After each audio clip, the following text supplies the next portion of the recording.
इसे gyroscopic effect बोलते हैं। दोस्तों मेरे घर में प्लम्बिंग के काम होने के बाद बहुत सारे पाइप के टुकड़े भी पड़े हुए थे, तो मैंने उन सभी को कवर से निकाल करके कुछ ऐसे शेपिंग में कटिंग कर लिया। उसके बाद कुछ नट बोल्ट और बियरिंग की मदद से इस स्टेबलाइजर को बना लिया, जो कैमरा और मोबाइल दोनों के लिए ही काम करेगा। और ये दो पाइप के क्या बहुत दिनों से मेरे घर में पड़ा था, कुछ काम ही नहीं आ रहा था, तो आज इस प्रोजेक्ट में ये काम आ जाएगा। लेकिन इसको बहुत ही सावधानी से मार्किंग करके इसे काटना पड़ेगा। उसके बाद इस कटिंग किया हुआ हिस्से को सैंड पेपर से घिसकर उसका सरफेस एकदम स्मूथ कर देंगे। मैंने इसको इस तरीके से बनाया है ताकि ये XYZ तीनों एक्सिस में ही घूम पाए। दोस्तों हमारे इस सेटअप के एकदम सेंटर में मैंने एक पाइप का इस्तेमाल किया है। हालांकि ये पाइप भी XY एक्सिस में घूम सकता है।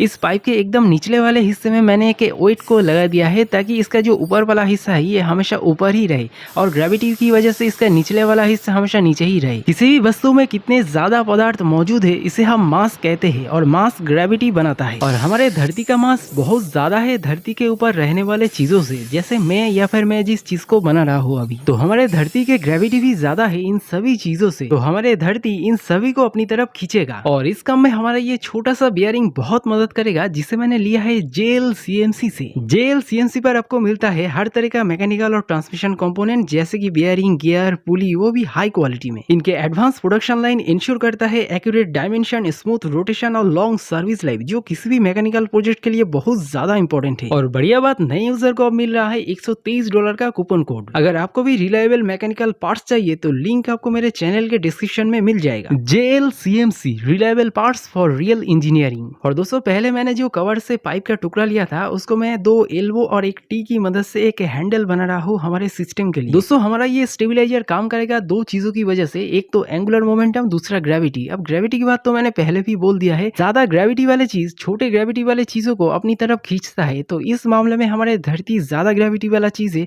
और छोटे ग्रेविटी वाला चीज है हमारे इस सिस्टम के निचले वाले हिस्से में जो वेट मैंने लगाया था उसको। और हमारे इस सिस्टम में उसी चीज को धरती पहले खींचेगा तो वो चीज हमेशा जमीन की ओर मुंह करके रहेगा, और इसी वजह से इसका पिछले वाला हिस्सा हमेशा ऊपर की तरफ रहेगा, मतलब रहने की कोशिश करेगा। अब इस कोशिश में अगर हम चांद लगाने की कोशिश करें तो इसमें एक मोटर और उसके साथ एक डिश को हमें घुमाना पड़ेगा, वो भी हॉरिजॉन्टली 2000 से 3000 RPM के बीच में। और दोस्तों इससे पैदा होगा एंगुलर मोमेंटम, जिस वजह से हमें जाइरोस्कोपिक इफेक्ट दिखने को मिलेगा। किसी भी एंगुलर मोमेंटम वाले चीज को अगर आप हाथों से घुमाने की कोशिश करोगे तो ये जल्दी से नहीं घूमेगा, एक फोर्स आपको महसूस होगा और इसे हम बोलते हैं जाइरोस्कोपिक रेजिस्टेंस। और इसी वजह से हमारा जाइरोस्कोप यानी हमारा मोबाइल स्टेबल रहेगा।